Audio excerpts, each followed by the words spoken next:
Welcome to the Human Capital Innovations Podcast, your go-to source for personal, professional, and organizational growth and development. We hope you tune in often for all things people management, organizational development and change, organizational leadership, and social impact related. Maximize your personal and organizational potential with Human Capital Innovations Podcast.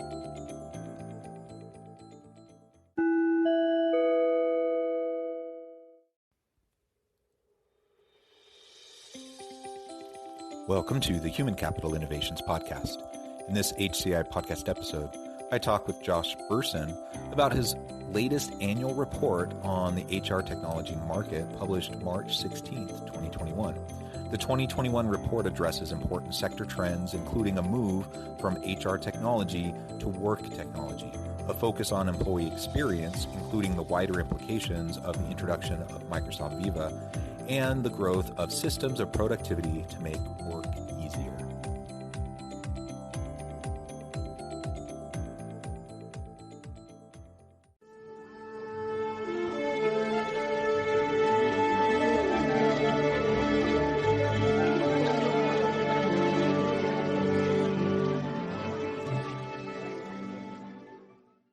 Josh Bersin, welcome to the Human Capital Innovations Podcast. Thank you, Jonathan. I'm happy to be here. It is a real thrill, and I'm feeling a little bit starstruck as I have the opportunity to interview you today. I've done hundreds of interviews on this podcast, and some with some very well-known and notable guests, but I think no one quite as notable or as really just far-reaching as you. I think everyone listening knows when they think of HR and tech and those sorts of topics, they think of Josh Bersin. So it's a real pleasure to have the opportunity to talk with you today. We're going to be exploring your recent report that just came out a couple weeks ago on the HR technology market. The 2021 report addresses important sector trends, and you'll get us into all of that and talk about some of the key takeaways. Before we do that, though, I wanted to share Josh's bio with everyone. Josh Bersin founded Bersin and Associates in 2001 to provide research and advisory services focused on corporate learning. He expanded the company's coverage to encompass HR, talent management, talent acquisition, and leadership, and became a recognized expert in the talent market. Bersin sold the company to Deloitte in 2012 and was a partner in Bersin by Deloitte up until 2018. In 2019, Bersin founded the Josh Bersin Academy, a professional development academy, which has become the home for HR. In 2020, he put together a team of analysts and advisors who are now working with him to support and guide HR organizations from around the world. Recently published research covers topics such as business resilience in the pandemic, HR technology market trends, and diversity, equity, and inclusion. He is frequently featured in publications such as Forbes, Harvard Business Review, HR Executive, The Wall Street Journal, and CLO Magazine. He's a popular blogger and has more than 800,000 followers on LinkedIn. And I could go on and on and on with all of your accomplishments. That's enough. But I figure I can see your face as I'm reading through that. I'm like, I think you seem to be a very modest man, and I appreciate your modesty and humility. But again, I'm just trying to help people. It's nice that it's been successful, but it's been mostly just the journey of trying to figure out how to make HR departments and organizations better. Well, and that's one of the things I love about you, Josh. As I was saying pre-interview before we hit record, I've been following your work for a really long time, and you've always just come across as incredibly down to earth and relatable and focused on what you just said, focusing on helping organizations and people within those organizations be more successful. And that's the same goal I have. And I just really applaud all of the work that you've done. And so thank you for joining me today. Okay, so this new report just came out on March 16th. It followed up another big report that you had earlier in the year on diversity, equity, and inclusion. And where we can touch on that one a little bit too, if you would like, but walk us through some of the highlights of what came out of this research and what's included in this report. And then we can start to dig into some specifics. Sure. This big study of the HR tech market is a never-ending project for me. It happens to get published once a year, but it's pretty much my life, or at least part of my life, day to day, week to week. And so, if you take a 1 year snapshot of what's going on in the technology part of HR, um, there are just a couple of really big things that have been happening. One is, of course, remote work and hybrid work and video and online and AI and all the technologies. But the second is we don't really use HR technology to implement processes anymore. We use it to design things. So, in some sense, like a lot of the other internet technologies, are becoming creator tools, like Spotify is a creator tool and TikTok is a creator tool. The HR tech companies are starting to build creator tools too, because we have to create and design employee experiences and journeys that meet the needs of today, which are different than they were a year ago. So the market's adapted a lot, and then we have some pretty big players that weren't here a year ago, like Microsoft and others. So it's a pretty dynamic part of the world, part of the market. Yeah, and maybe we can speak to some of those new players really briefly. Now, obviously, Microsoft's been around for forever, Yeah. and I'm sure lots of people have utilized Microsoft Teams in this past year. If you're not using Teams or Zoom or one of these platforms, you're living in a cave somewhere, I think. But describe a little bit how Microsoft has burst back on the scene with regards to HR tech. Yeah, well, the Microsoft story is really interesting. Historical situation. I worked with Microsoft in the 1970s and 1980s. I was actually at IBM when the PC was launched, so I've been involved. I've been following Microsoft since the world of DOS, which most people don't even know what that is.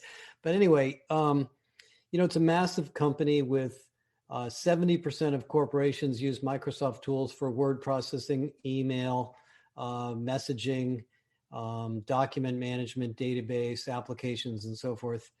And we've been working. When I was at Deloitte, I couldn't really work with Microsoft because Deloitte was the auditor of Microsoft. But right after I left, we spent a lot of time with Microsoft, and the people we worked with there were both the HR department and people who worked on various learning tools.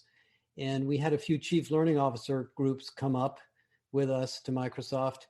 And when Microsoft would show off some of their tools, the CLOs would be like, whoa, I didn't know you guys did that. You do this video thing, you do that transcription thing, do we have those tools? And the Microsoft sales rep would go, yeah, your IT department's licensed all that stuff.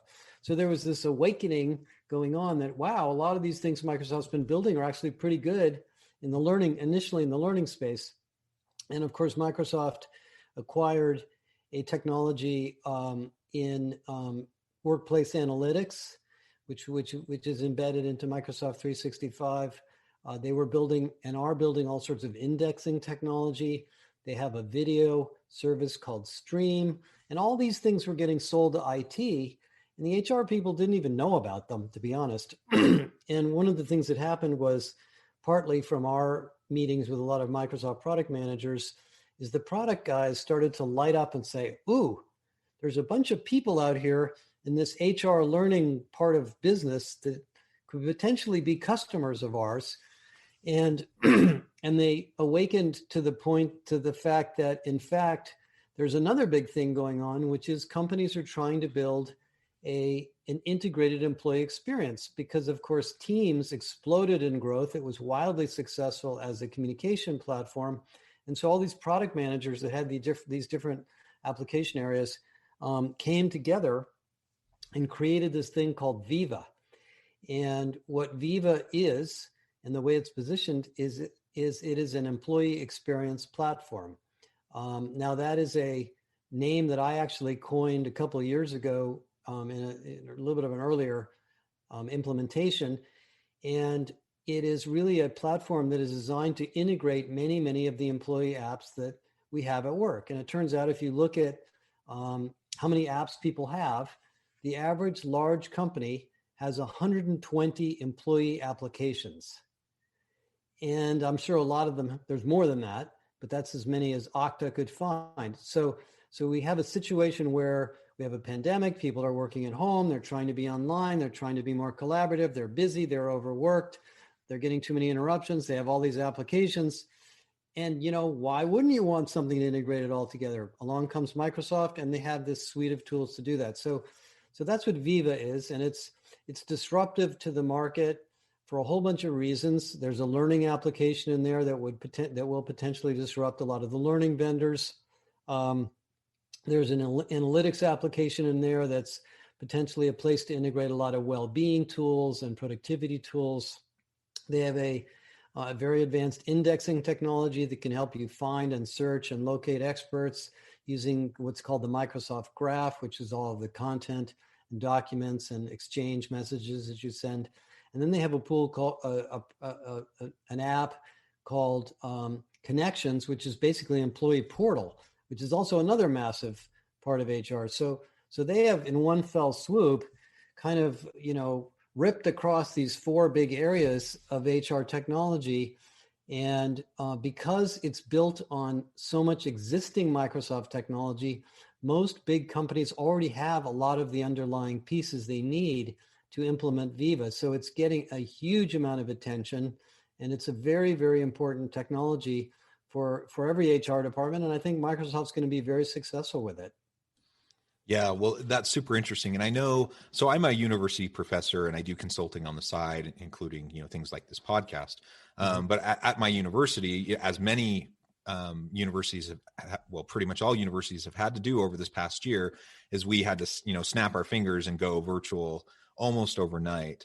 And we have, like, to your point, we had all of these tools already existing, right? But nobody knew how to use them. We weren't actually utilizing them, not even remotely close to the extent that they're capable. And it's taken us about a year to get to the point where I feel like we're actually utilizing a lot of the tools that we have. And now we can even expand upon what we have with Viva and other accompanying tools that can enhance the experience that we have in the learning space for our students.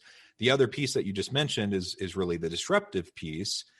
And of course, my ears perk up when I think about HR and learning disruption as an HR professor, teaching HR courses at a university, because, the entire academic world and higher ed is ripe for disruption. And I think this is just one more piece that could really shake things up. And it'll be super interesting to see how this plays out in the coming years. Well, and universities will probably be big customers of this, because these are not super expensive products. These are built on things that a lot of IT departments already have. So if, unlike going out and buying Workday or something, which is a big cost, big sort of a new big capital expense, I think a lot of these tools are just going to get turned on, and then they'll just be sort of new license fees to Microsoft. Yeah, I've been amazed in, having known Microsoft technology for most of my career, how much of it is out there that even IT departments don't use all of it. So this is a way to bring it all to light. So that's one piece that's super interesting. I appreciate you highlighting that a little bit. So let's explore some of these other pieces from your report, because they're many and varied. You mentioned briefly about the well-being component, and the wellness component that is part of what Viva can do. But obviously, Microsoft isn't the only vendor out there, and there are other companies doing similar things. We also see a lot of movement in talent mobility and in that space, and the technologies that are coming online. I was just interviewing a gentleman from the UK that runs a talent mobility platform just last week, and it was fascinating to hear about everything that they're doing and how they're trying to streamline the process of working in a global labor market. What did your report have to say about some of those elements? Sure. Well, let's talk about maybe mobility first, then well-being. Talent mobility is an interesting thing because it's been around for a long time, and a lot of companies thrived on it. GE, for example, or even IBM, where I worked, people moved around a lot, but it was in a very deterministic way. now, because the labor market's going to be very tight and companies are much more agile, people want to move more quickly and they want to work on projects that might be cross-functional or do part-time work in a developmental assignment. And there's no way to find all those things. And then if you're a hiring manager, you're going to hire on the outside before you're going to hire on the inside, because you don't know how to find people on the inside, because there's no job market for people on the inside. And so we actually did a study and found that more than 2/3 of employees believe it's easier to find a job outside the company than it is inside the company. Mm-hmm. So these new tools are what are called talent marketplace platforms, and they open up job recs inside and outside. They do a lot of other things. They allow you to decompose work into projects and find people to work on different pieces. They have AI to recommend opportunities for you based on your experience and your interests. They allow you to find mentors in the company because they can treat a human person as a mentor, just like a piece of digital learning. And then there are also, to some degree, career and development platforms. So if you want to advance your career in a particular direction, it's a place for the company to put this career path and developmental assignments in a more formal way. So there's really a massive market for this. And I think the mobility tools are going to be the center of talent management to some degree over the next few years. And just about every company I talk to is looking at this or investing in it.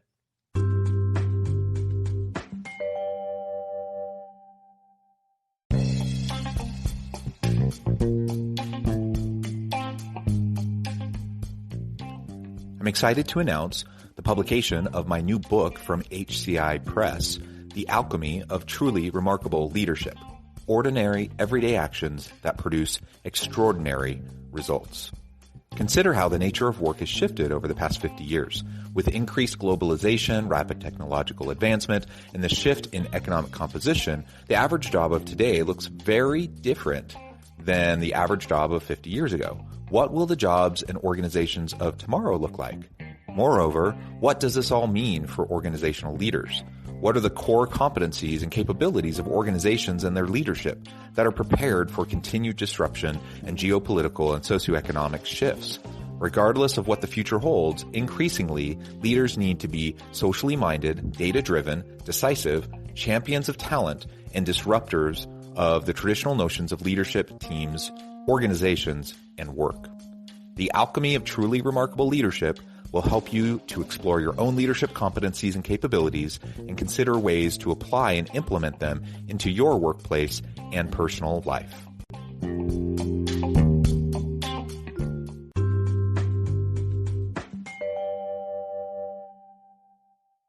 In the area of well-being, it's a totally different situation. There are thousands and thousands of companies and tools and apps and crazy ideas: blue light, red light, get more sleep, eat more of this, drink more of that. And then, of course, at work, we have the issue of stress, overwork. Perhaps you have a boss you don't get along with, a company that's pushing you too hard. Maybe you feel underpaid. All of these things have totally piled up. Add the pandemic, add working at home, add your kids in the house, and worried about getting sick. And we're at sort of an all-time high level of stress. Funny thing about it is we're also at an all-time high level of employee engagement. So what we have going on basically in the workforce is people are working very, very hard. They like their jobs because their jobs in some ways are a refuge from the risk and uncertainty of the pandemic, but they're also stressed out about it. So companies are looking at a lot of new ideas to reduce that level of stress and make it easier on people. Now, the Microsoft tool is basically a tool that allows you to find spare time and for managers to see if people are overworked. There's AI-based tools that will allow you to find a coach, direct you towards videos or audios or podcasts to help you understand how to be healthier. There's financial fitness tools to help you learn how to balance your checkbook or take out a loan. Companies are throwing in, health benefits and fertility benefits and exercise, yoga. My daughter teaches yoga online part-time for companies, lots of things like that. And in fact, it's reached the point now where in the United States, 32% of payroll is spent on these kinds of non-wage benefits to help people. And I don't think that's too much. I think that's an indication that jobs are extremely important. People are doing more important things than ever. A lot of the routine work has been automated away, so the jobs we're in are more complex, and we need the company to support us in new and different ways. A lot of companies have chief health officers, and these are people now that are sort of taking responsibility for public health inside the company. You know, it's really an issue inside the company, not just of health, but also of productivity. When I was at Deloitte, we had, this interesting project where the woman who was in charge of well-being was trying to figure out why the retention rate was particularly low, and there were a lot of people burned out, which happens in consulting firms. And so it turned out, we found out there were 90 benefits in Deloitte for different people to take advantage of, many of which were available for certain particular situations that you might have. But after really studying the problem of burnout, what Deloitte discovered was it had nothing to do with any of those things. It was the fact that at that particular point in time, the way Deloitte served clients is you would get on a plane Sunday afternoon, you would fly to the client Sunday night, you would be at the client Monday, Tuesday, Wednesday, Thursday. Thursday night, you'd come home. Friday, you'd go in the office, and Saturday, you'd get one day off. And people were exhausted. And, actually, it wasn't that hard for Deloitte to figure out that the clients didn't really want you there for 4 days. You didn't really have to show up on Monday morning. You could leave on Monday. Maybe you didn't need to come at all. You could do it remotely. So they implemented a new flexible consulting policy. It had a cute name. I can't remember the name. And it had a huge impact on well-being. So well-being is not just a bunch of fancy apps and benefits. It's also looking at the management team, giving people time, focusing people on fewer things to do, making sure job design is clear so people aren't vague as to where they should be spending their time.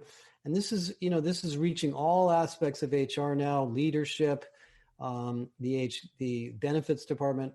And it's a massive buying spree of people just buying stuff at this point. And I think it's, moving in the right direction. I mean, the one thing I would say about it, just add one more point, is my preference and my wish, and I think some companies understand this, is that it's no longer viewed as a benefit, but really viewed as like a COE, a center of excellence, where the company really studies the issues of productivity and turnover and well-being and burnout, and then makes very specific diagnostic solutions, as opposed to just buying lots of benefits and piling them on and hoping that people feel better about their jobs. And that's where I think this is all going. Yeah, and that's consistent with my experience. I've seen organizations that have the buffet of benefits. They have a zillion options, and the vast majority of employees, they pick and choose a few things here or there, but largely many of those benefits don't really get fully utilized. And all of this is happening. The buffet is there, all while you have some of the most basic elements, like you were describing, with like that lead to burnout, with extensive travel, not having enough autonomy and flexibility around your schedule. Some of those basic things that go into job design and how we interact with each other, that ultimately will usually have a much larger impact on the day-to-day employee experience of people on your team. And so while certainly these apps can be helpful, and I get my weekly updates from Microsoft, the automated email that says, tells me how I'm spending time. Exactly. That's interesting. It's cool. Yeah. I appreciate it. I've made a few adjustments because of it. That's good. I'm not saying we shouldn't have those tools, but they're a complement to the things that should be happening within your teams already. And they just can't replace it, or, that's not going to be enough to get the most out of your people, to engage people, to attract and retain the best people, if you're just throwing bells and whistles at them, right? Well, and I don't know if you saw this survey that came out. I don't think it was meant to be released, but a bunch of Goldman Sachs. Did you see that? I mean, it's just working 98 hours a week or something. And that's honestly why I went into academia. I had planned, following my master's degree, I had worked, I'd interned with some consulting firms. I'd done some of that work. I was interviewing. I was planning on going that route. But after interviewing, and I remember walking home one day from an interview and feeling dejected, not because it didn't go well, but because it did go well. And they confirmed my biggest fear, that I would be traveling nonstop and that I'd be working 80 plus hours a week. Yep. And that just wasn't what I wanted for me and my family. And so, I walked home, my wife and I had a conversation. We decided to go on and get a PhD and go the academic route, so and now you just get ulcers instead, worrying about your PhD. There you go. Yep. Well, very good. It's that's the point, is that the technology is not the solution. It's a piece of it, but work design and management and culture have a huge amount to do with it. Yeah, absolutely. Something else, as you were talking about mobility, it seems to me like there's a connection there, and I suppose to wellness as well. I suppose there's a connection between all of this, but the diversity, equity, inclusion, and belonging space. Right. We need to be thinking more creatively about how to to create an inclusive and belonging culture within an organization, and how we can leverage some of these technologies, this HR tech, to support those initiatives and those efforts. And I think, for example, with the mobility space, we all geographic boundaries and barriers have now been removed during this year of pandemic, right? Because everyone's just used to doing virtual work, which means I can literally hire anyone from anywhere to do what I need them to do for the company. And that was the case before, but most companies, they were still stuck in an old paradigm. And so the pandemic forced us to rethink and challenge our assumptions. So now, there's time zone difference, but as long as you can manage time zone difference, you can literally work with cross-national teams remotely without constant travel and get the best people working for your organization. But it is complicated because you have employment law complexities around the world and all those types of things that organizations need to juggle and balance. But as I think about that, I think there's a tremendous opportunity for the DE&I space, as in our initiatives within organizations, to have more diverse teams, and not only leverage the diversity, the difference around the table, but actually fully integrate them into the organization, making them feel valued and connected, and that their input actually gets utilized. It seems like we are better positioned for that now than we were a year ago, or maybe ever. Yeah, maybe. I would say yes, but actually our research did not find that. Our research found that this remains a very, very heavily unsolved problem. It is getting better, and it's not a technology problem. It's a business culture problem and a business leadership problem. There's still stories every day. There's another story of a woman who's been harassed. Somebody found out they were underpaid. Somebody who didn't get promoted. Every model of leadership, every data set of leadership that you ever see shows more males as you go up the pyramid, more white males usually. Asians are left out, et cetera. So what we've discovered in our research, we just did a big study of this, is that the companies that are ahead of the curve in DEI look at inclusion and diversity as a business strategy, not an HR problem. The head of DEI can't change it that much. He or she can do a lot, but even if you recruit a diverse slate of candidates, but the culture of the company is not diverse, they won't stay. That's right. And so, if you look at Target, you look at Unilever, you look at a lot of the companies that are pioneers and really excellent at DEI, they are inclusive by design. Their businesses are inclusive. They sell in an inclusive way. They reach customers in diverse locations and communities and markets. They build products and services that are diverse. Oh, by the way, and they hire and take care of and manage people in a diverse way, as opposed to, let's take our little single-minded company and do everything we can to make it look as diverse as it can possibly be, which tends to usually not work super well. Um, Yeah, and can I just comment on that? yeah, Absolutely right. I 100% agree with that. That diversity in and of itself doesn't mean much of anything for an organization. You have to be able to build in um, at its core the values and the principles that guide the organization and how it functions, the policies, practices, procedures, the leadership approach, everything that builds into that culture is absolutely important. So that's why we're searching for inclusive cultures, cultures of belonging within organizations. And unless you get there, then having difference around the table doesn't really mean much of anything other than perhaps a nice little PR spin that you can bring to it.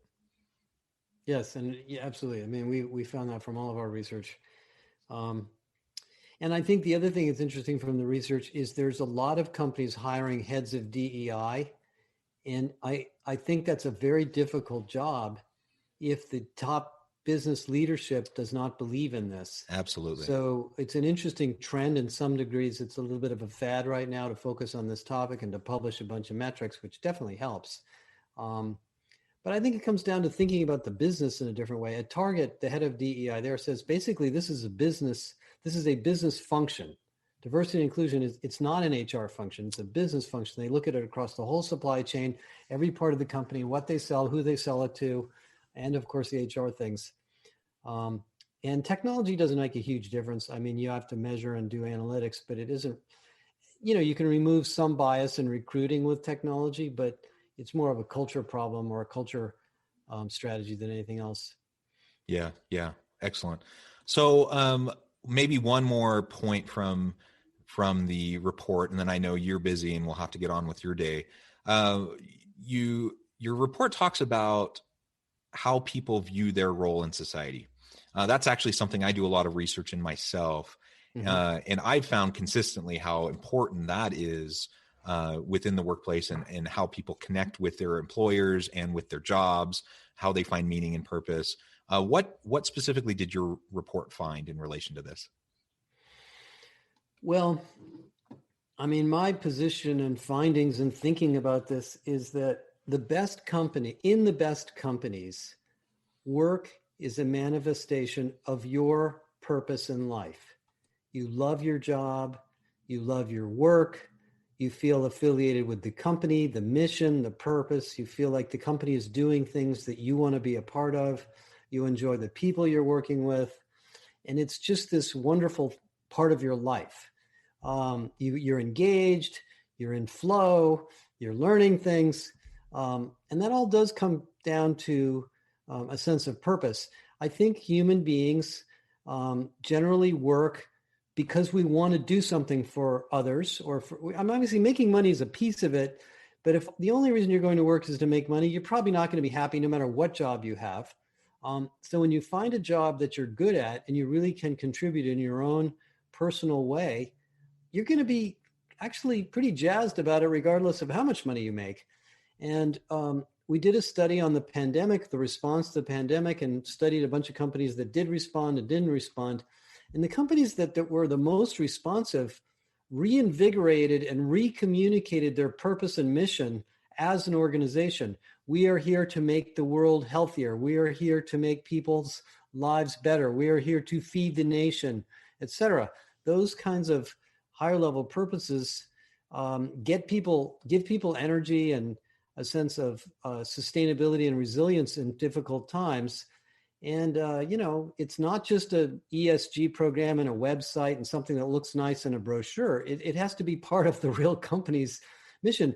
The other thing about having a sense of purpose, having run a few companies myself, it helps you during bad times when you're not, when you're under competition or price pressure or there's a business disruption. It allows you to go back to your core and remind yourself what it is we do and why we're here. And so it's good for business, it's good for people, it's good for engagement, it's good for everything.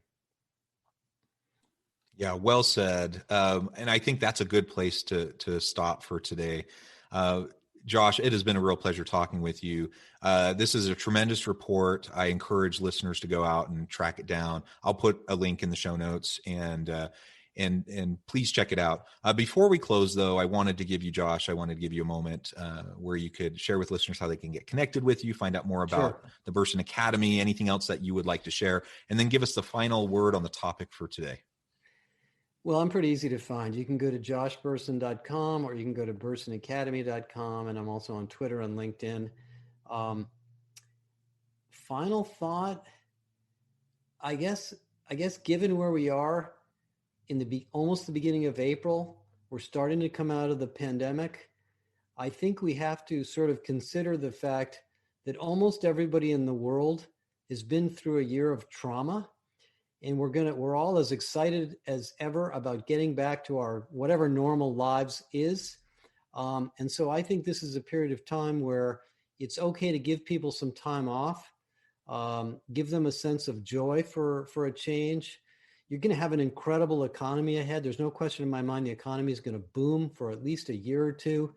And think about it as an opportunity to kind of reset your corporate culture in a really positive way. Now, not everybody's out of the pandemic yet. We're not quite there, but I think we're entering the upswing now. And I think in HR, we can really make that a positive experience for everyone. Yeah, I think so. And, on a personal level, my wife and I just got vaccinated. So we're super excited about that. We have a family trip. We've been just like everyone. We've been stuck. I'm in the corner of my bedroom right now, right? And people have been working from home. We've been stuck at the house. My 6 children have been doing school from home. 6 children. You are busy. we are busy. But you know what? We're getting away this weekend. We're going to a cabin by a lake, and it's exciting. So I feel like things are turning. Like we're getting closer to back to some semblance of normalcy, and I'm excited for it, and I know employers are excited for it. It's been, like, to your point, it's been a hard time for leaders in organizations and employees, for everybody. It's been a challenging time, and I love your recommendation to just let people take the time that they need. So many people haven't been using up their paid time off because they didn't have anywhere to go. Go take a trip, take some time off, do a staycation, whatever, reset, get reinvigorated. I love all of that. And, it goes without saying, but every listener today should absolutely, if you're not already, go follow Josh on LinkedIn, go check out his website, the Bersin Academy. So many tremendous resources there continually being put out. It's something I closely follow myself. And thank you again for joining me today, Josh. It's been a pleasure. As always, I hope everyone can stay healthy and safe, that you can find meaning and purpose at work each and every day. And I hope you all have a great week.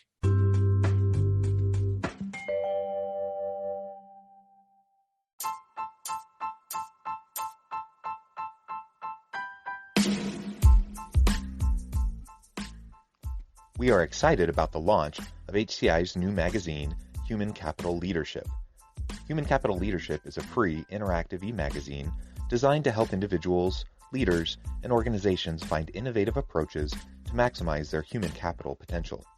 We will be publishing issues quarterly in August, November, February, and May. Check out the first issue and let us know what you think.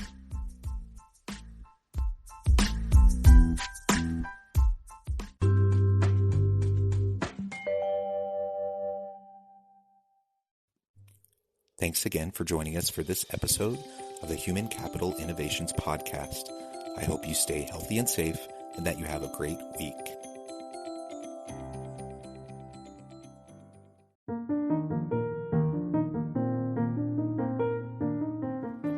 Check out our new weekly LinkedIn newsletter, Alchemizing Human Capital, exploring industry trends via original research and interviews with executives and thought leaders from across the globe. We look forward to having you join us.